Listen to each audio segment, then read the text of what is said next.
Welcome to the Friday Matinee on your hometown station, AM 1220 KHTS. George. We're here. What? Happy Friday. Not just happy Friday, happy Friday. I'm digging it. We started with not our traditional music because with Frank Sinatra out the window. Out the window. Just chucked him out the window for some other historic, fun, fabulous music that we hear all the time. But today we have a special guest that you met and brought into the station. That's right. You hear that opening guitar riff that is really like out there, especially for the time that this song was written. Sometimes he's referred to as the godfather of punk. Their band influenced such other bands as the Ramones, the Sex Pistols, and the Fuzz Tones. And we are here with guitarist and co-founder of the Standells, Tony Valentino. Yay! Good afternoon. Welcome to the Hometown afternoon. We are beautiful downtown Newhall, right? Yes, we are in beautiful downtown Newhall, and you made it a little more beautiful because you're coming in to be with us today. George and I, we both are. We do the morning shift, we do the afternoon shift, and one of our favorite things, really truly, about what we do is the interviews and the music, and the idea that you are bringing both those worlds together today with your history with the Standells is incredibly exciting, and it's a banner day for AM 1220 KHTS. So thank you for doing this. Well, thank you. I'm honored to be here. Happy to be here with you guys. So, where do we start? Okay. I'm going to actually, you ready to go? I was just going to say, notes Dirty Water, I don't know sports. That makes two of us. I know Dirty Water, and I love that this is the song they play when those Boston, those teams are, when they win. They play it at the beginning, at the end of the game, yes. And that song is, according to the Rock and Roll Hall of Fame, is one of the songs that absolutely was the shape maker for rock and roll. Thank you. That's a pretty big honor. That's what I say. and it came about, though, that song, Dirty Water, you recorded it and then kind of shelved it for quite a while, right? Exactly. I remember we were in Seattle for about 6 weeks or 8 weeks, something like that, and then Dirty Water we got a call from our managers. Dirty Water was breaking, and we couldn't believe it because we recorded and then we put it away, and nothing really happened. And so we went on the road, and then from there we got the news that Dirty Water was getting a lot of airplay all over the United States, and so we were stuck in Seattle in the fog and rain, and so we had to finish our album. We had recorded our album in Seattle to finish. As a matter of fact, I recorded "A Good Guys Don't Wear White." We recorded in Seattle. Now, you guys started off as a Los Angeles garage band, is how they sort of described we used to rehearse in my garage. Yeah, exactly. In the old days, there was no rehearsal place, so you were playing for the neighbors. How'd that go? That's why they call it garage band, Now, was this when you were young, when you were a teenager? Yeah, still very at home? young, like about 18 or so. And were the guys that you got together with, were they pals? Were they? Well, did you look for musicians? The way it started, I was working in this bakery shop. And Vendy camps. You remember those? I always remember. The trucks used to drive around. I came from Italy and I couldn't speak English too much, a few words, and I met this guy named Jody Rich. He says, "Hey, I play bass," and I go, "I play a little guitar." Then he goes, "Let's start a band." So after we would finish working, we would go into my house and start rehearsing, me and him, and then we needed a lead singer. And we found Lenny Duncan, which I recorded, Let's Go, the famous song. The one they play with like cheerleaders and everything. They played in high school. I recorded it and wrote part of that song. We found Lenny Duncan and we formed the Starlighters. Me, Jody Rich, and Lenny Duncan, another guy named Johnny. And then from there, we went to Burbank High School one night. They were playing to watch a football game, and they they were every time, they were getting excited and there was a score, they wwere clapping the hands and they were shouting, "Let's go!" So we was gonna call the song different. We were using the song that Lenny had, the beginning of it. So we weren't getting nowhere. So after that night, I told the guys who were outside of the high school and go, "Let's use the hand claps and let's call the song 'Let's Go.'" So we went home and then we started rehearsing and we did that, and I completed the song, a couple chords that I put at the modulation part, and we went and recorded a demo in Glendale. And we all paid like $5 each. I never forget this. Oh my gosh. We recorded the song, and then the next thing we knew, the guy disappeared with a demo. We couldn't find Lenny. We couldn't find Lenny Duncan. He disappeared. Couldn't find him. No phone. He had no phone. The next thing I know, we were looking for another singer to go in the Starlighters. And we found the keyboard player, and then actually the Starlighters became the Standells in a way. And so now the name came from standing around waiting for gigs. Is that the story? We got signed with this agent in Hollywood called McConkey Agency, and we were trying to get this gig in Hawaii.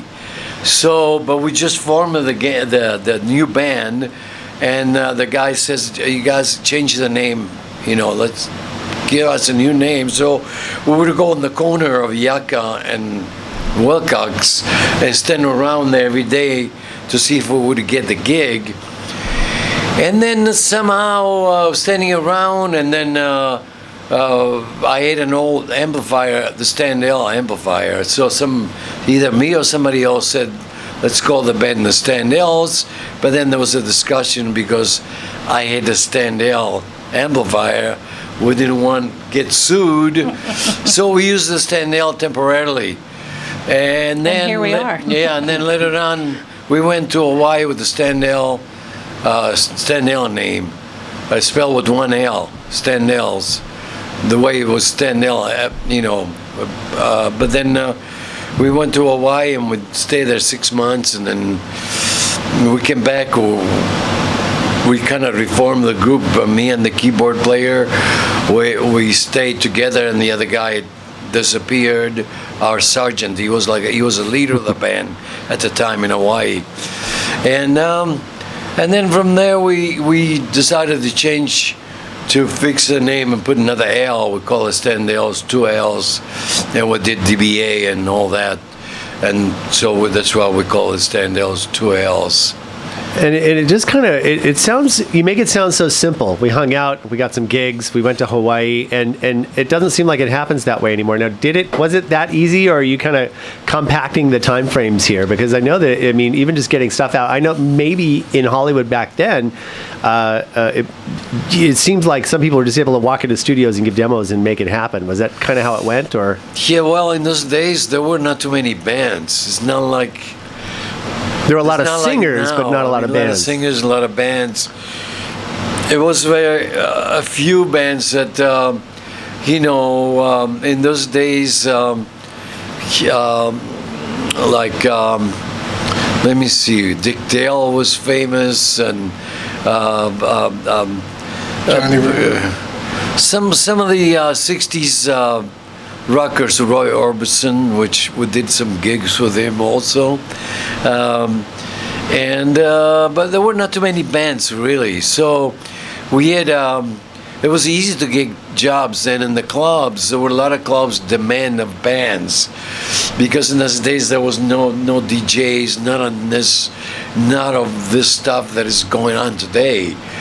So in those days, people would go to a club, they wanted to hear a live band. So we were working like 6 days, 6 nights a week. Wow. And you guys did a lot of television, and you did a lot of film, and you kept really good company because you played in a film with Connie Francis, and we were talking earlier. George and I had the conversation about you were on the Munsters, and exactly. it was so much fun. It was and a lot of fun. One of my favorite performances, and in that one you were kind of in the same vein as the Beatles. They were your peers. As a matter of fact, they wanted to use the Beatles, but they didn't want to do it. So, but you guys had a tougher edge in some ways. They did, but we had to do. I want to hold your hand.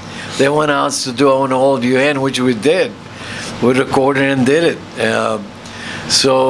But it was a riot, to working at Universal, on the set.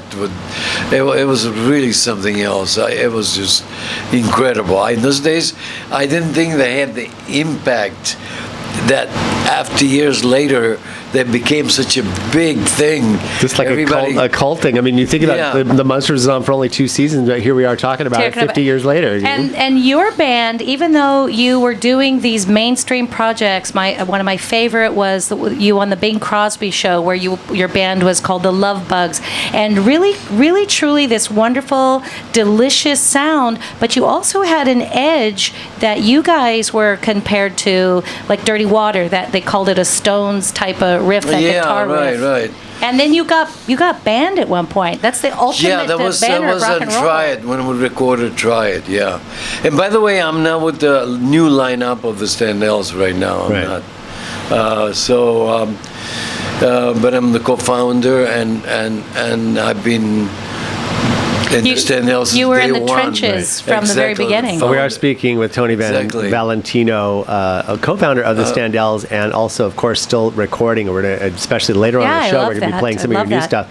I want to talk a little bit, but we want to talk a little bit really quickly about your sound, because in a time in LA, kind of the mid '60s, coming out of like you're talking about, where there were no bands. You really think about the late '50s. I mean, Elvis by the 1960s was grandma-proofed, as they say. You had Buddy Holly's unfortunate demise, and he was his own rock combo. Exactly. Jerry Lee Lewis, unfortunately, kind of sidelined by marrying his 13-year-old cousin. So you had a lot of teen idol stuff going on. You had girl groups, you had the surf sound, the Beach Boys, and stuff like that. Dick Dale, you mentioned, and Motown. But this kind of sound that you did coming in, you were kind of this edgy, almost sounding like the Animals. I'm thinking of Yardbirds type thing in the midst as an American band, in the midst of all this kind of folk rock stuff, and you still kind of pushed through. Exactly. That's what people tell me that all the time. I mean, we started. The Peppermint West was a big break for us because it was a club in Hollywood. That was the club to play at the time. Was all the movie stars were going there every night. It was a riot. As a matter of fact, one night Johnny Cash walks in, and somebody said, "Can Johnny come up and do a song?" I go, "Oh my God, Johnny Cash!" So he came up and did it. He goes, "Tony, D as in dog." I'll never forget that. That's the key he wanted. Yeah. And he came up and did a song. It was a riot. Unfortunately, I don't have any pictures. There was some photographer that would take all the movie star photos, but he might have some photos of that. I would like to get one. But the Peppermint West was a big starter for us because our manager walks in one night. This guy was like, we find out later on he was a bookie. So he says, I want to manage you guys, And so that was it. He says, "Yeah, I want to manage you guys." So we said, well, "What else we got? We don't have a manager. What we got to lose?" So we gave him a chance, and then he, from the Peppermint West, he brought us to PJ's, which was another famous club. Trini Lopez was playing there at the time, and then he went to Vegas, and we took his place, and then from PJ's, then we started getting all kinds of TV shows and all kinds of exposure in Hollywood and television and all kinds of stuff that came up. And you played with the Rolling Stones as well. And when I met you before, you were telling the story about the airplane ride and playing cards with Brian Jones, who didn't like the fact that he had lost a hand. Oh yes, that was quite of a scary ride that night, because after the concerts, we used to play cards on the plane on the way back to New York or wherever we were stationed. And so one night, a big poker game, and at the end there was just Brian Jones and Keith Richard, I believe, and so that was a huge amount of money, and somehow Brian lost a hand, and so he got mad and he got the lighter, he put all the cards in a pile, and he started a fire. Hey, on a plane. You don't do that on the plane, right? Oh my. The captain, he smelled the smoke. He says, I smell smoke. What's going, you know? He says, you guys are crazy. I'm going to land the plane on the desert, in the desert, anywhere. I don't want to die. You guys are crazy, you know? What a great rock So and that roll was really story. scary. That was something else, you know? That's fabulous. I want to talk Bad, but the fabulous. changes in the Sunset Strip from the time you started, like even in the early 1960s, and people going to nightclubs and women wearing white gloves and wearing suits, to a few years later where the youth movement had really kicked in, and the controversial place, the Pandora's Box, which eventually got torn down, unfortunately, was the scene of so many kids hanging out there, and you actually were in a movie and have a song based on the motion picture called Riot on the Sunset Strip. And it's kind of interesting. I saw little clips of it where I haven't seen the whole movie, but it's a little bit of a sensationalized version of what Hollywood was like in the mid to late 1960s. I've got a song here that you, the Standells, had introed the movie with, and here's Riot Yeah, on the I Sunset got a Strip. call one night, late at night. My manager says, we just got a movie called Right as It's a Strip. Can you write a song? We need it by tomorrow. So at the time I was living in this apartment on Poinsett, and we just got a new bass player, John. Excuse me, and we sit down and I start doing my usual riffs thing, down, that. So, and we wrote Right as a Strip, and the next day, then we went on the set, we recorded on the big set. As a matter of fact, there are two versions of that. There's the one that we recorded on the big set, on the movie set, and then we recorded it again and released it on the Tower Records. Cool. Well, we've got it. This is Right on the Sunset Strip, put out in 1967, right? 67, yes. By the Standells.